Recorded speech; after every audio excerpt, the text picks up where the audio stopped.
The Bob Murphy Show, episode 423.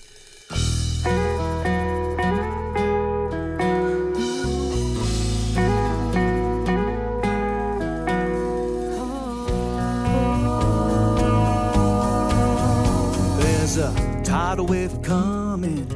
What you gonna do?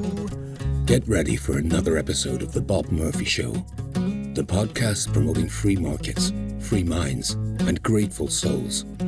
It's your source for commentary and interviews conducted by a Christian and economist.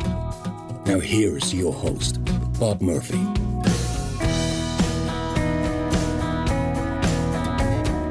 Hey everybody, welcome back to The Bob Murphy Show. I am today speaking with someone many of you know quite well, Mr. Tom Woods. Amongst his other accomplishments, he's the host of The Tom Woods Show. Be kind of weird if somebody else hosted it, wouldn't it? We talk about current events, but also things Tom's been up to, and I go deep and say, hey, you used to be an academic cranking out books. Now you're doing all sorts of other entrepreneurial ventures. What gives?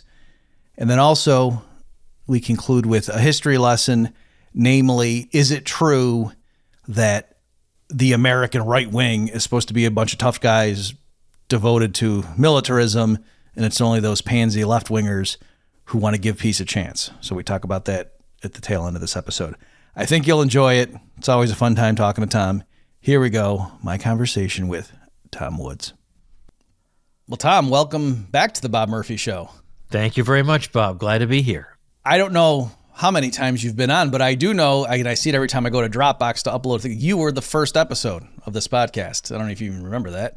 I do remember that, and I'm very happy about that. Michael Bolden was the first guest on the Tom Woods Show because I wanted it to be not predictable. You know, there are obvious candidates for the first episode, right. But Michael's just a good guy, and I like him a lot, and so I featured him. So, and he is very happy about that. So, being the very first guest, it does mean something. You've come a long way since Old Woods. I don't know why you're regressing. Well, I'm scraping the bottom of the barrel here. You know, it's the summer. People are the real guests are traveling. It's the summer, so you know how it goes. Yeah, okay. All right. Well, I was just jotting down notes, and my supporters group and stuff gave me some ideas. But here, I think the first thing I have to ask you is, I'm assuming you saw Scott Horton on Tucker Carlson recently. I did. I knew Scott knew a lot of stuff. I didn't know he could just sit there and go 3 hours like a James Michener novel, getting into the, I assume he pronounced their names correctly, all sorts of different guys. And yet I texted him and I said, that's the best I've ever seen you, where he struck the right balance of not losing the listener, but also showing like, oh, I totally know what I'm talking about here. Yeah, I absolutely agree. And it's funny, he was coming off an appearance on another program. I'll just say on another program, not the Tom Woods Show, but where he was kind of unhappy with his performance. So he went into the Tucker thing a little bit concerned that maybe he might not come off well again. And instead he did such a tremendous job. And so it's been great to see somebody like Scott come into more prominence, because we knew him when he was just slumming around with you and me. And we knew how talented he was. And now it's been a long time coming, but it's great that the whole world sees it. Yeah, I mean, do you want to just maybe speak a bit on that? Because I guess it's like Michael Malice and Dave Smith. Are there other people like that, were in these circles and then they kind of just were out there and they were doing media appearance and they kind of just were did they break the glass ceiling for, you get what I'm asking? Yeah. I mean, they certainly are the obvious ones. I mean, there could be others, but in terms of my friends, and I mean, the three of them I would put, very much in that category. Yeah, they're way, it's been amazing to see it. And it's interesting to think about how they each did it, because they each did it differently. I mean, Malice has all his peculiarities and quirks, and showing up on Dave Rubin dressed like Tulsi Gabbard in the white suit and all that. And I mean, just oddball. And then when called on it, saying that she stole the look from him. Only he would do something like that, right? And so a host knows that if he has Malice on, it's not going to be boring. And then Dave, now that's not the only thing, but with Dave, it's not the only thing that he did a lot of debates, but that is a big thing, is that every opportunity he had to debate somebody, he took it. whether it was a formal debate on a stage or a podcast debate. He took that opportunity, which meant that he just got himself out there and out there and out there. And before you know it, he had reached some kind of critical mass with that. And now it's just crazy, man. He's been on everything. He's almost a household name at this point. He gets regularly denounced, which is a good sign that he's, he's doing things. And let me add, Bob, that I've seen him do stand-up several times in person. And I went with my wife and a few friends earlier this year, and he was just absolutely on top of his game, absolutely in command, in total command of that audience. And it was funny that the venue has like its own house comedian who tends to host these things, and then he brings out Rob, who then brings out Dave. But that guy, and then you see Dave, you realize I understand why Dave is the headliner. Absolute command of that.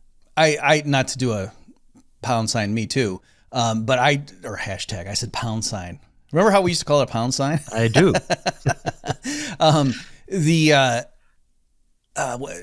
did the exact same thing at the Boston, I forget what it was called, comedy club, and the exact same experience where the local guy comes out and he's doing sort of apolitical. He was talking about like, oh, I'm an Uber driver and here's some stories, that kind of. It was fine. There's nothing wrong with it. But it was like if I went up to do stand up, it probably would come off like that. And then by the time Dave gets out, they just kept upping the ante, and you could just see that. Oh yeah, each person you get, like you say, why the other people are the ones touring the country, and the other guys are just like the local, sort of like warm the crowd up and then introduce the actual people who are there, the headliners. So it's very good. Okay, so even as I set up the question for you, I realized though, it's not so much that Scott just testified before Congress or, was on Face the Nation or something. It's that, he was on a really big podcast. But even that is like just showing how much our world has changed. You know what I mean? In other words, the premise of my original observation to you was, isn't it neat that we used to be in our own little world and now we're breaking into the mainstream? But it's almost like, no, because this new technology is allowing people from our world to break into the mainstream. Like, in other words, Tucker came from the mainstream and went over here, but you get what I'm saying? Yeah, it's almost like what we define as the mainstream has itself changed. Well, yeah, that's what I'm getting at. Yeah. Yeah. So that I mean, in a way, of course, like Face the Nation or Meet the Press or that sort of thing is what we would have considered to be the gold standard. But now I even wonder how many people are even watching these. Oh, yeah, exactly. I'm not saying that. I'm not like taking back what I said. I'm realizing it's not so much that. How did he do it? Scott was able to leapfrog from mere podcasting into the big time. You know what I'm saying? I totally agree with you. It's just I'm just sitting here marveling at it myself. That it's almost like I didn't even. Yeah, we've all commented on the rise of podcasting, but it's almost like I didn't even notice it happening. That, well, wait a minute, these were the iconic shows, or This Week with David Brinkley. These were the iconic shows, and this was what defined the range of political opinion. And it's been routed. It's been absolutely routed. And I know we have, my goodness, I know we have good reason to be unhappy or dissatisfied. Believe me, ample reasons, and I'm going to have them until I drop dead. But I still feel like, despite that, I think it's incredible that we've lived to witness something of this scale happening before our eyes.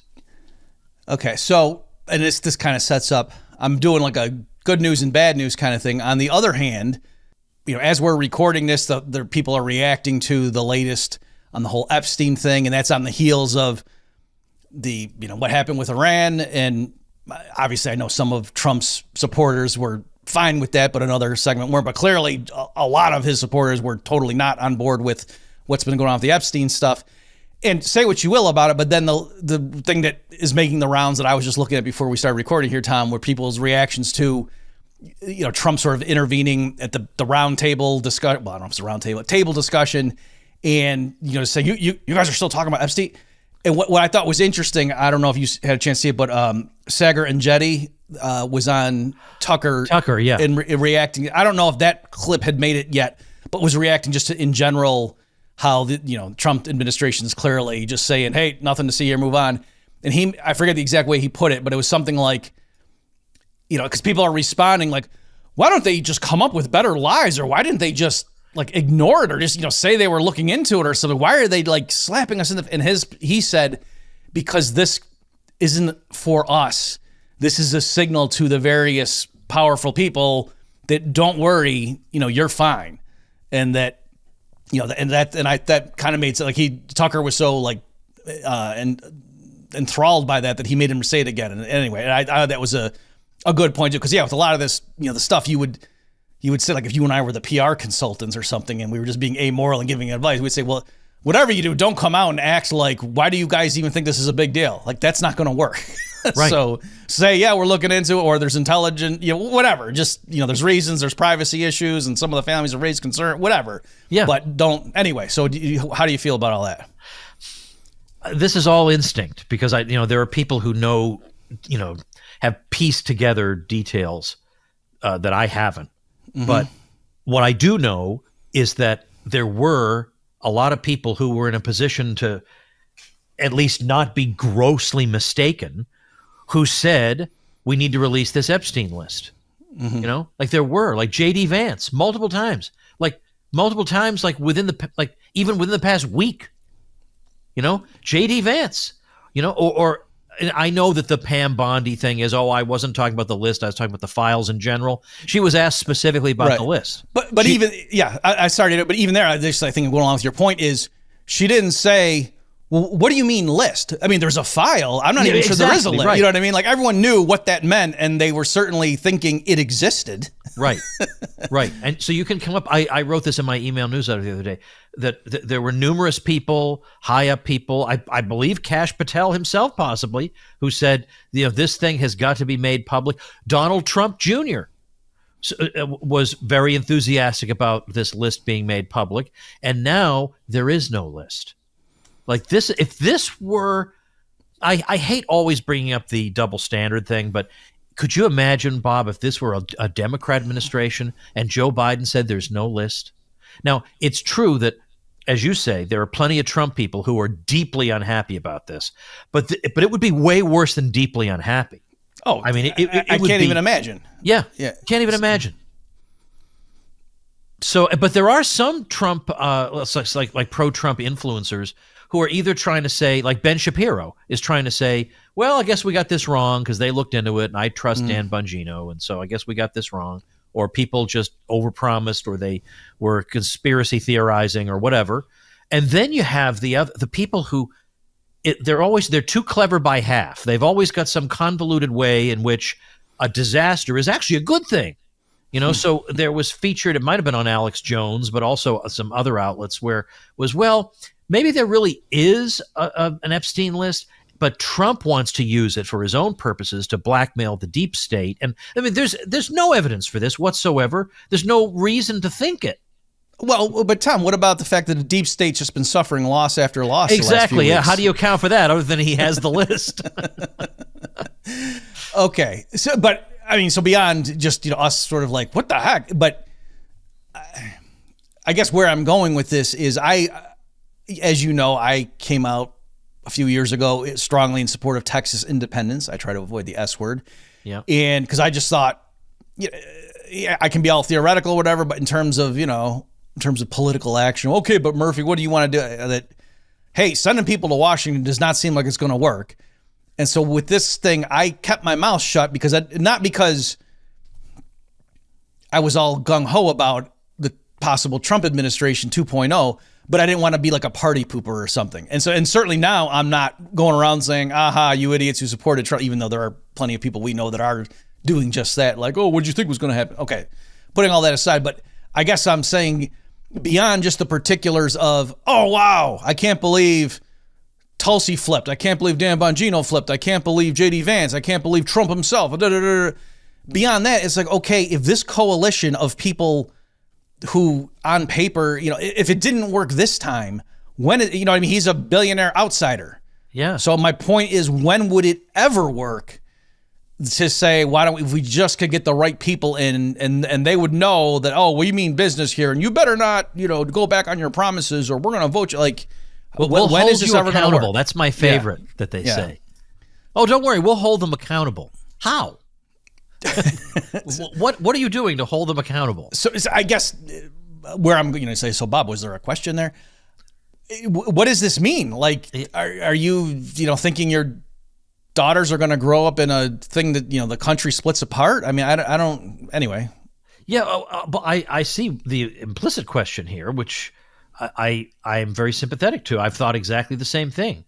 Because, yes, I get that Trump's not a carbon copy of Woods and Murphy, but there are people who get appointed and platformed by Trump, Vance, and people in his circles whom I like very much. And that would not have happened under other Republicans or under Democrats. So there is that. And so if even now with people who made certain promises and they won't keep them, I mean, we know the way it never works the other way, that you vote for Joe Biden and then he gets in there and he becomes a non-interventionist. That never happens. It's that the people who slightly seem like they might believe in restraint get in there, and you don't know where they're going to go from one day to the next. You don't know what they're up to. They won't rule anything out. You don't know where they're going. You look at the people they appoint. You say there's no reason for them to appoint these people. So, I mean, at this point, in terms of the world my daughters are going to grow up in, the country my daughters are going to grow up in, I don't know how to predict that. Honestly, I don't. But it is part of the reason that my own emphasis has shifted a little bit, but also since COVID, in that, I do want to I want to inform people when I feel like I have an insight or I've gathered some information that most people might not have seen yet. I do want to communicate that to people. And I do want to fight for what's right. As much of a cliche as that is, I do want to do those things. But I also want to help people who already understand those things. I already understand that the Fed's a bad institution, that FDR was a bad president. Like I already know. I already have the whole program in my head. I think there's a lot that we can do, not to like fix the whole country. Forget that. That's way out of scale from what one person or group can do. We can help our own families and communities, and we can do that by putting our heads together. We have in our circles people who are very talented and smart. And if we share those talents and smarts, we can go places, at least privately. Like that is to say, we can live prosperous and healthy and fulfilled lives because we've put our heads together. Just last night, I have a program, my Tom Woods School of Life program. Last night, I led a parenting call on that because all parents face certain challenges. Johnny won't go to bed, or Susie won't eat her broccoli or whatever. But we, as dissidents, face additional challenges. Like I feel like every time I turn around, there's some institution in society that's undermining my parenting.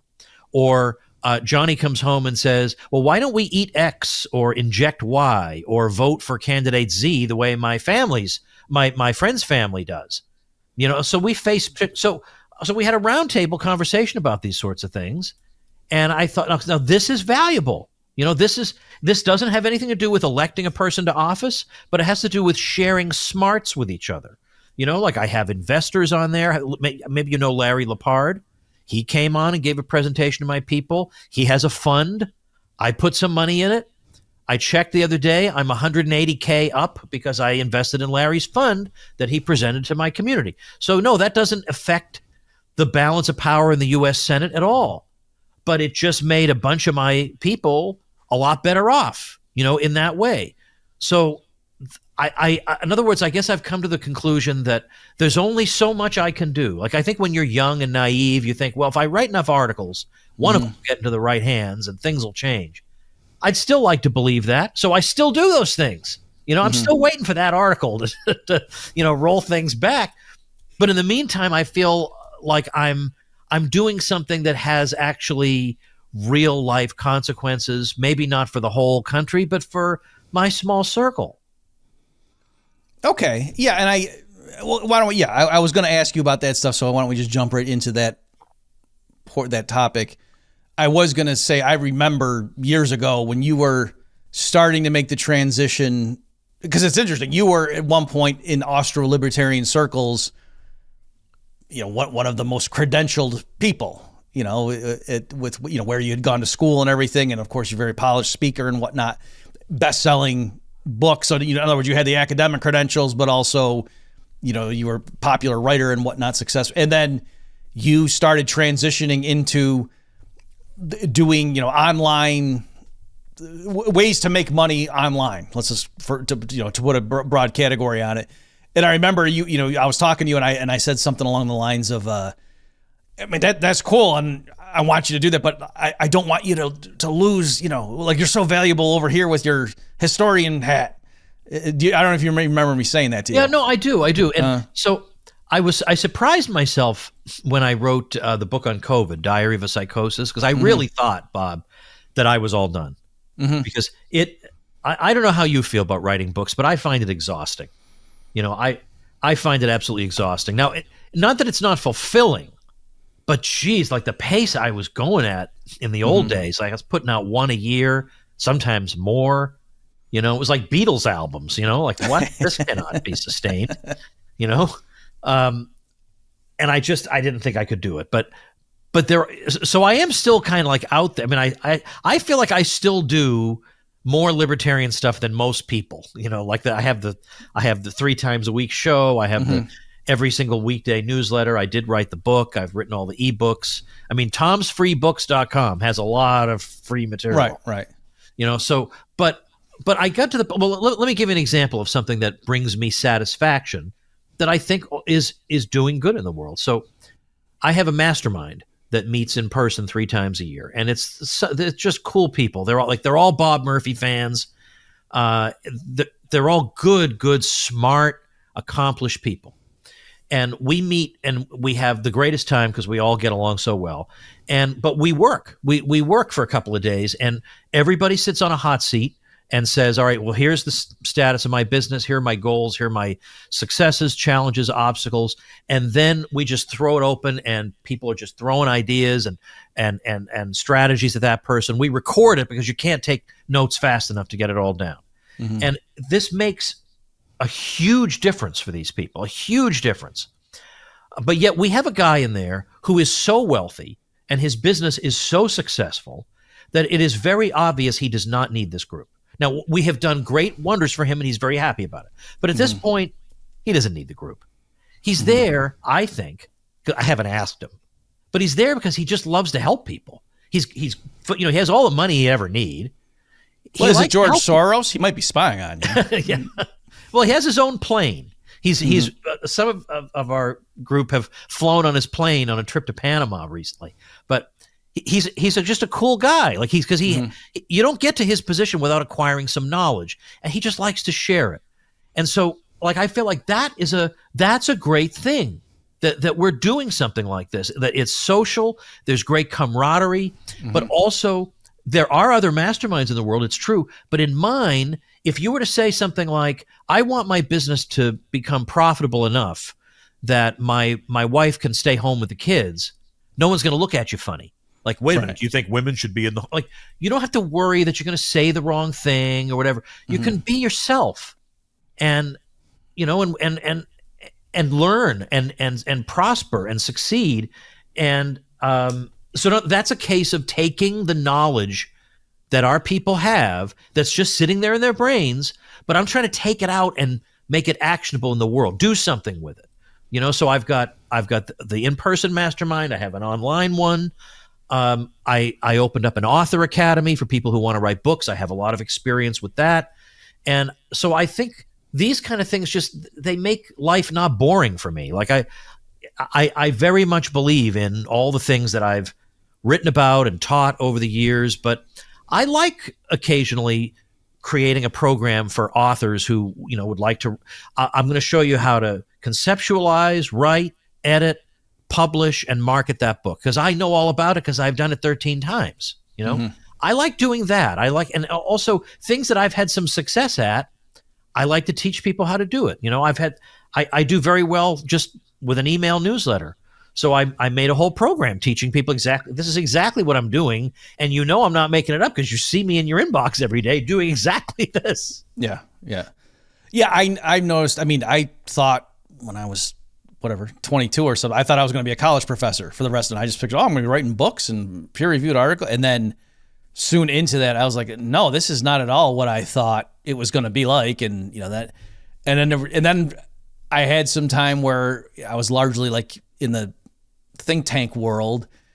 And then it was like, if you could write an op-ed once a week, that would be amazing. And I was like, I could write one every 2 hours. What are you talking about? This is crazy, And so then like getting into the financial sector was great because it was like, all right, there's some like if we don't do something, we're going to go out of business. And good. Like that keeps us busy, So anyway, I'm just saying like we've had different paths, but there's pros and cons. Like, let's the journal article where the the editor sent it to Paul Samuelson and he marked it up. And like, that's one of my proudest things in my life. But on the other hand, there's no way that I would want to just be in academia right now. So yeah, and that's the thing that I like the in-person teaching thing, and I like direct interaction with people, and I really genuinely do miss that. But academia, when you or I were in it, it had its problems, and we were well aware of them. But now I feel like it's so toxic. I just couldn't be part of it anymore, even if I wanted to, So it's kind of fortuitous that it turned out this way, that I'm not in it. Yeah. And also, I think, it's almost like I can't believe how good my career or job, whatever you want to call it, like my ability to earn income or something. Like I can, if I want to geek out and go do a 2-hour podcast episode on some arcane thing, I can do that. Like no one's stopping me from doing that. So I can still teach. It's just, I don't have to teach a bunch of business majors supply and demand curves and they're looking at me like I want to jump out of a window because I have to take this class in order to get my business degree, and I have to teach from this textbook because, right. Kind of that's the standard, blah, blah, blah. So, yeah. And this is what's expected. I just I want to balance the nerdiness with practicality because I think there's room for both. I'm happy that, like with the School of Life thing, like I have people in there who teach about family finance and or investing or how to get started with homeschooling, especially when you think you can't do it, or how to inoculate your kids against gender theory, and then just go on. I mean, think of all the ways that life is made difficult for us by the political regime we live under, on all levels. And on every one of those, I'm bringing our heads together. We're putting our heads together and trying to fix that, at least for those of us who are in the community. And I feel like that is entirely compatible with everything I've done up to now, and it makes me happy. But then I want to, like, it makes me happy also though to know that the most listened to Bob Murphy Show episode is you and Jeff Herbner debating or discussing interest theory. Yeah. Yeah, that's true, folks. I don't know if I said that on the show, but yes, that is true. I was trying to get an advertiser or something, so I was going and downloading the thing, and I was like, I'm curious, and I sort by downloads or whatever, and yep, the number one episode, folks. The COVID ones were big, and I did a series on Klaus Schwab, and so those ones were up there, for obvious reasons. But yeah, the number one was me talking to Jeff Herbner, and that's he claims his bots worked, but I really don't think he knows how to program his microwave clock. I don't think there's a bunch of Jeff Herbner bots doing that. So, hey everybody, Bob Murphy here with a quick tip for small business owners. If your business isn't showing up online, your competitors are getting the leads and you're missing out. Well, that's where Persist SEO comes in. For over 15 years, they've been helping local businesses grow through SEO, paid ads, and the latest in AI-powered search optimization, so you stay visible and competitive in the digital age. Whether you're in-home services, legal, or healthcare, Persist SEO delivers real results without locking you into long-term contracts or overwhelming you with tech jargon. Visit ineedseo.help or call 770-580-3736 to schedule your free consultation. That's ineedseo.help. Easy to remember, powerful for your business. Well, anyway, so that's kind of where I am. But like, let me give another quick one. I love my mastermind. And so one of the things I was doing, like earlier this year, every year, Jenna and I go to the U.S. Virgin Islands, and we like St. John, which I first learned about from Tom DiLorenzo with the Mises Institute. Mm-hmm. St. John is the least populous of the 3 Virgin Islands. Like the others are about 40,000 people each. St. John is not even 5,000. And not even one human lifetime ago, there was no electricity on St. John. Like this thing has come from nowhere into being a flourishing, cute, little, wonderful place with restaurants and beaches and this and that. And so we go there every year. And I was sitting there on the beach, and it's just like paradise. And I was saying to Jenna, I think, maybe someday it might be nice to bring the mastermind here. And then I thought, wait a minute, I run the mastermind. We're going to do that next year when we come. Like, why am I waiting for this? So it reminds me of back in my professor days. I was sitting in like a student lounge or something, and there was a retarded student in there, and some of the other students were like mocking him. And part of me, I was so young as a professor, I thought, well, I hope an authority figure comes along and puts this right. And then I realized, wait a minute, I'm an authority figure. So I told them to go beat it. But anyway, so in February of 2026, my group is going down, and I still have a couple of openings, but my group's going down at St. John, and we're going to, I'm going to take them to my favorite restaurants there. We're going to get a ship captain to take us island hopping. And I've got Doc Dixon, the magician, flying down just to do close-up magic for my very, very small, maybe 10 people.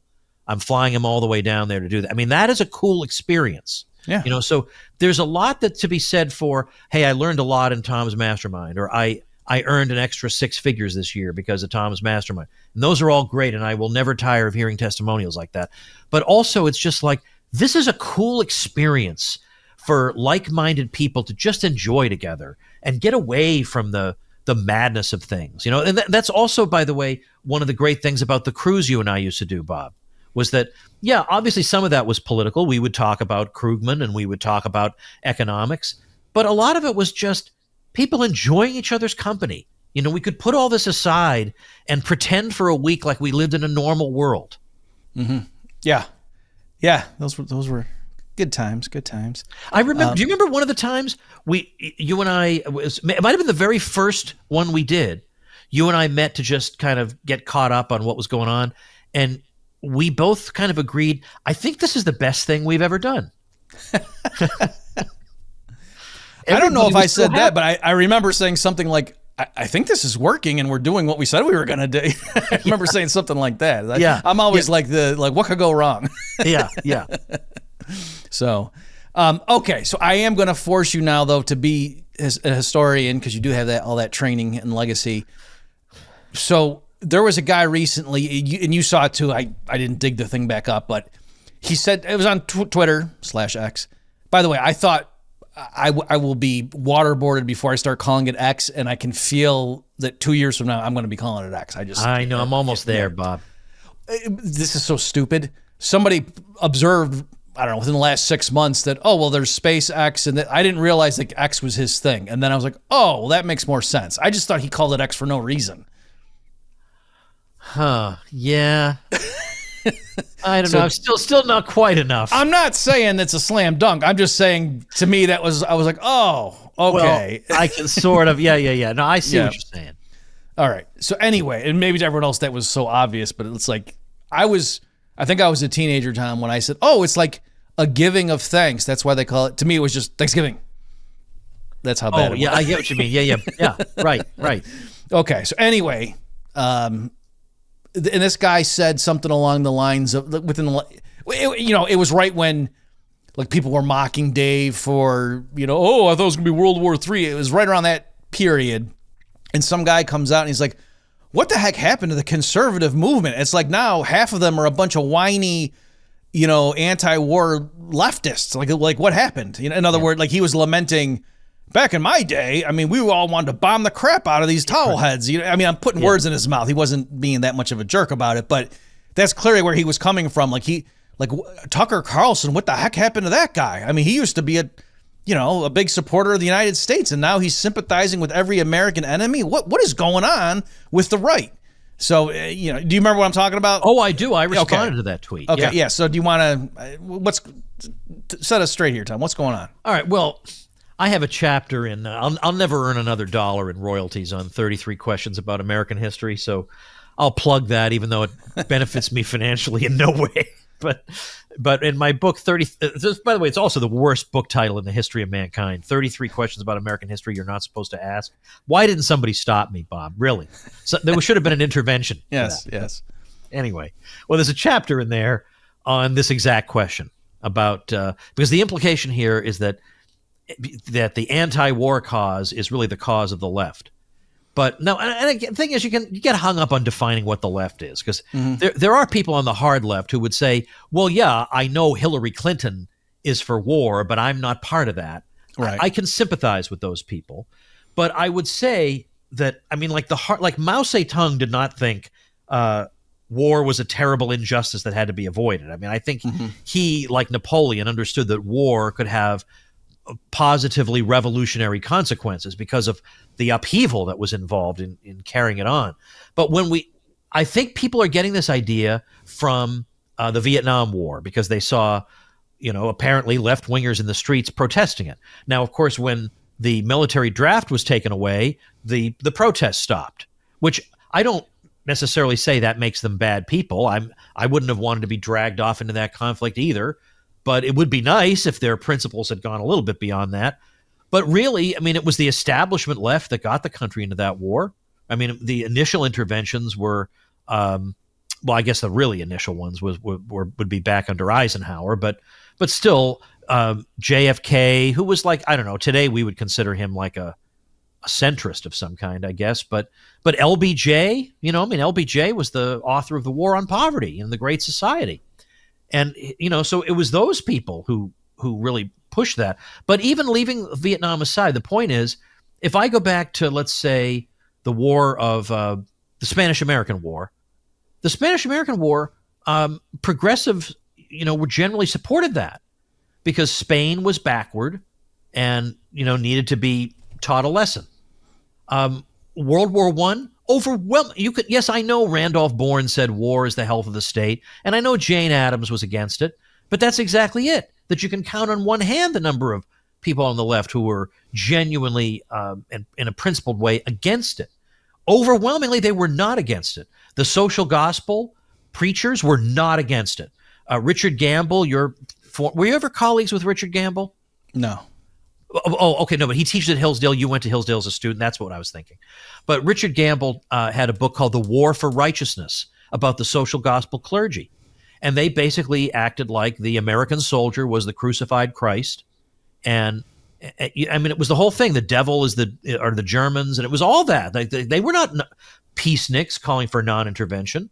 The intellectuals like John Dewey and others from the New Republic magazine, Walter Lippmann, they thought that the war would be a great opportunity to expand the state domestically, because people would become accustomed to state intervention in the economy.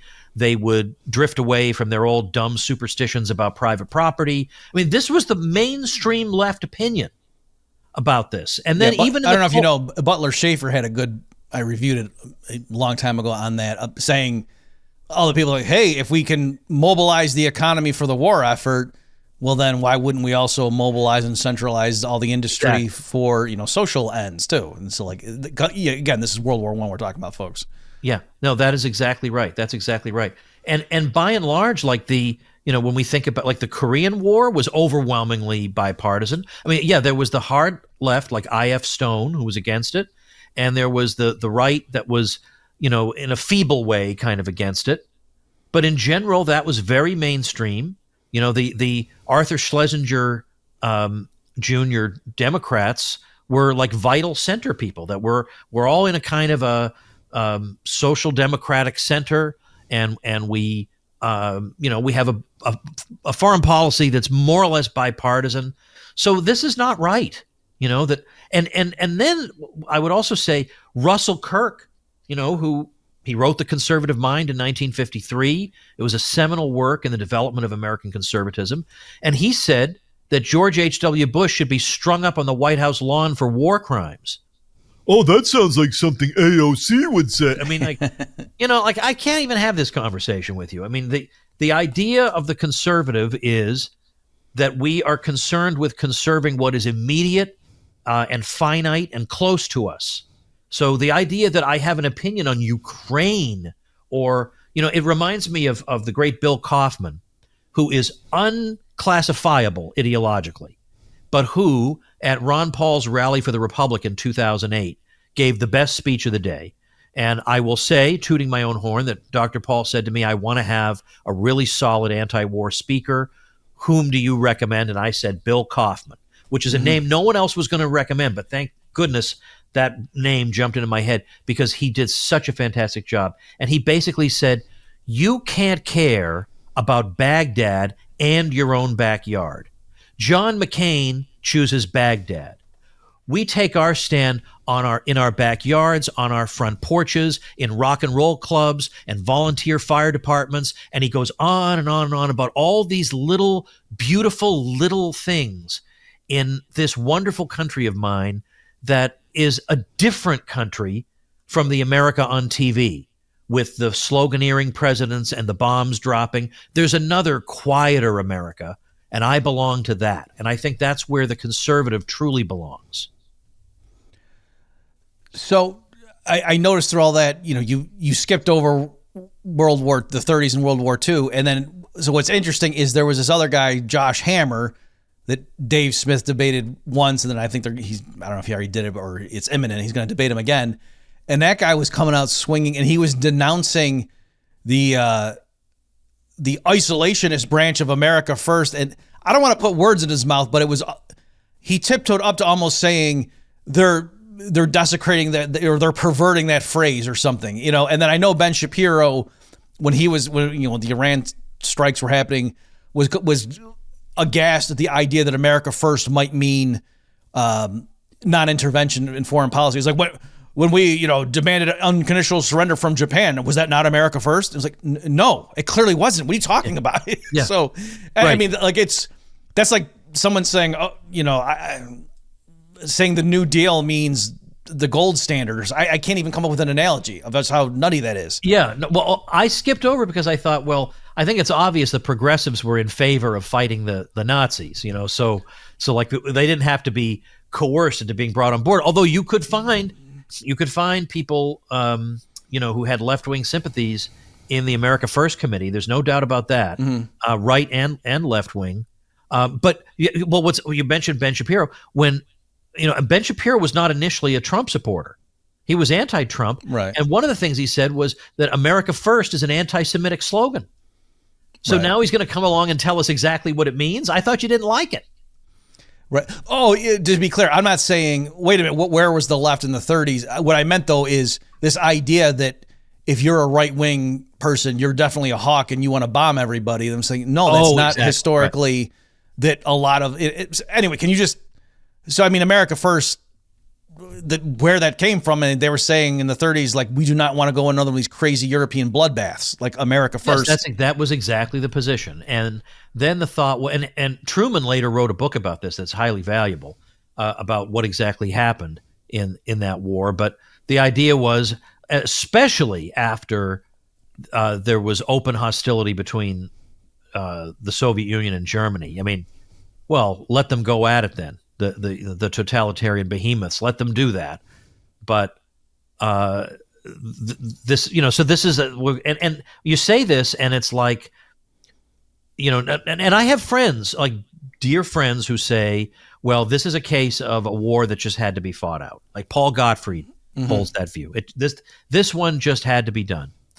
But I think at the same time, somebody like a Paul Gottfried is at least willing to listen to you when you say, how could a war that ends with 50 to 60 million deaths have actually been the best possible outcome? Like, we're not even allowed to consider that there might have been a better way. And by the way, a funny thing about a late friend of mine, I wrote a book. Now all my books are downstairs on another shelf, but books that I wrote. But I collaborated with a guy named Murray Polner on an anti-war anthology called We Who Dared to Say No to War. And what was fun about this anthology was he was very way on the left. And we just thought it would be neat. We met on Long Island somehow, and we thought it'd be neat to do an anti-war collection together. And we would each pick oddball things that the other one would never pick, but that we're both okay with. Our rule was no fascists and no commies, but otherwise you can. So, Lou Rockwell is in there. He wouldn't be in the typical anti-war anthology, but I made sure he was in there, stuff like that.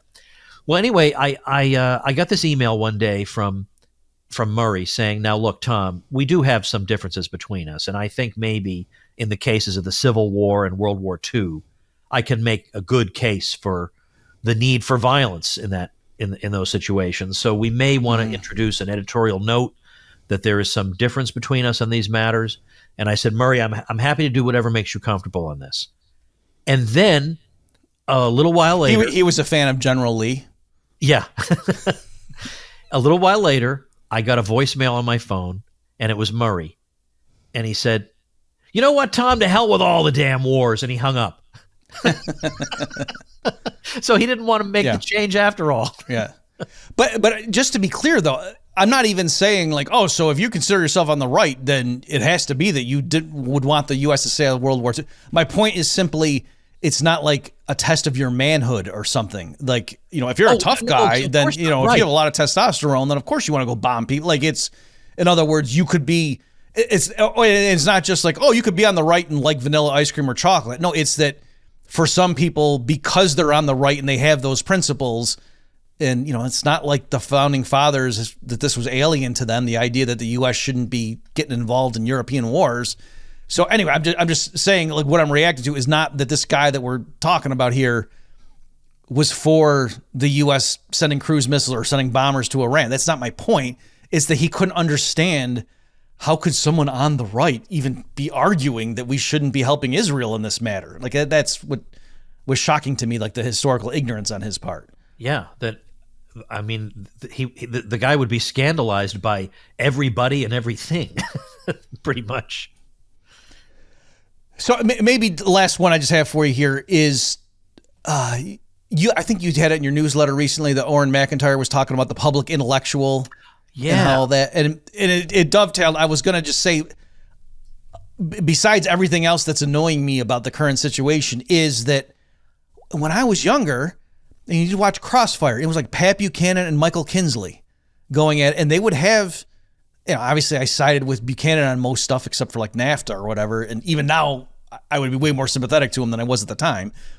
But Michael Kinsley would come up with, he'd have good reasons, for why he was saying what he was saying, and now it's just ridiculous. Like the, you know what I mean? Like I mean this with all sincerity. I was so much looking forward to Douglas Murray debating Dave Smith on Joe Rogan's show, and I was just aghast.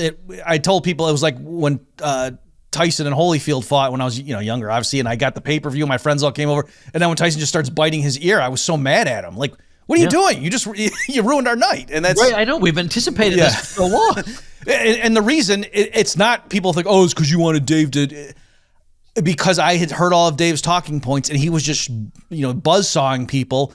And I thought, okay, if there's a flaw in what he's saying, or he like uses this talking point, but really he's taking it out of context, or, maybe he just doesn't know, then okay, well then Douglas Murray's going to be the one to set him straight. And that's not at all what happened. So anyway, I'm just lamenting, I'm kind of just venting here, but do you get what I'm saying? That the public discourse, I don't know if it's just the short attention spans or what, but it seemed like the debates, I mean, we're not fans of Bill Buckley, but he was an erudite, blah, blah, blah, blah, blah, and it'd be like, oh, okay, you watch him put on a show and he's going against somebody, and it's an interesting exchange of ideas.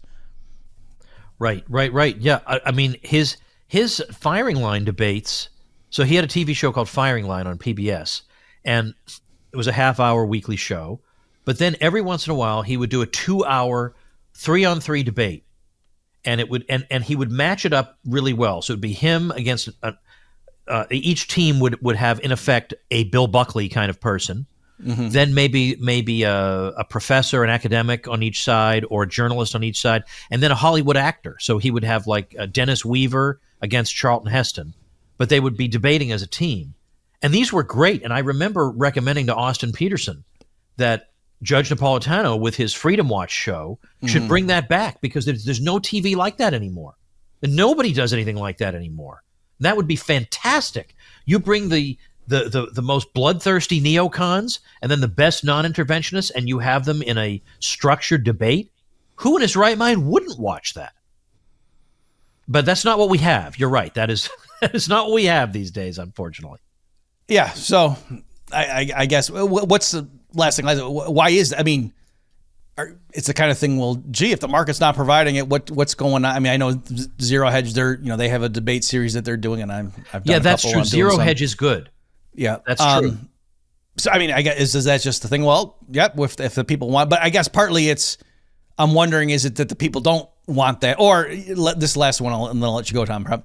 I'm wondering. It occurred to me that, is it because there are people that are not free market libertarian types, and it's guys like who are erudite and whatever, and they're like Matt Iglesias and Ezra Klein and people like that, and you and I, Tom, slammed the door on them years ago, so maybe it's our own fault. No. This is what I think's happening. Okay. And by the way, I would be very sad if Gene Epstein wrote to me and said, Tom, we've been friends for many years, and you're talking about debates. Yeah. Thank you. Good catch.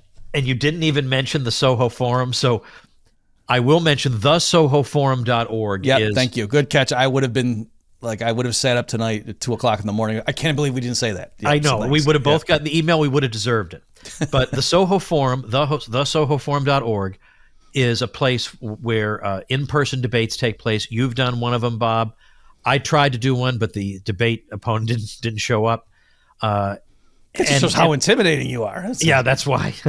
But really, it generates a lot of light, not just heat. I went to a debate on Israel-Palestine, and it was extremely informative. Extremely. I don't know how many minds were changed, but I don't know of anybody who regretted going. So those things do happen, but the reason I think we don't see more of it is that you and I and the people on our side would like to do it, but there isn't, we're excited to debate because it means more people will hear what we're saying. Why would the Douglas Murray side be that excited to debate? In general, their view is if we can remove these people's opinions from society, that would be best. So they have no excitement about debating us.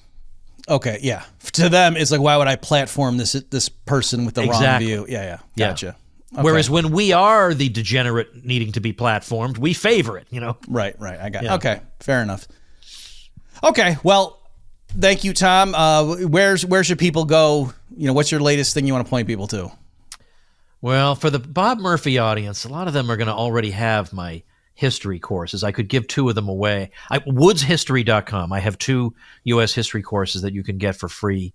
You used to have to get them just by paying for Liberty Classroom, but now you can get the history courses for free, and they're pretty good, by the way. They're pretty good. They'll keep your kids from coming back communist from the college. But for any of you business people out there, you would love our mastermind group. It's one of my proudest things that we built this. I don't want to call it a fraternity because women are allowed in it, but let's just say de facto it has kind of turned out that way.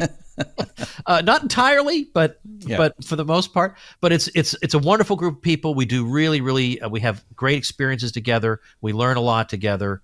I don't think I've ever really promoted it on a podcast before, but the website is woodsmastermind.com if you think you might be somebody who belongs in that room. Okay, well, folks, my guest has been Tom Woods. Tom, thanks for your time here and everything you've been doing. Always a pleasure, Bob. Thank you. Looking forward to seeing you not too distant future at the Mises Institute. Yes, exactly. And thank you, folks, for tuning in. See you next time. You've just experienced another episode of The Bob Murphy Show, the podcast promoting free markets, free minds, and grateful souls. For more information and to subscribe to this podcast, visit bobmurphyshow.com.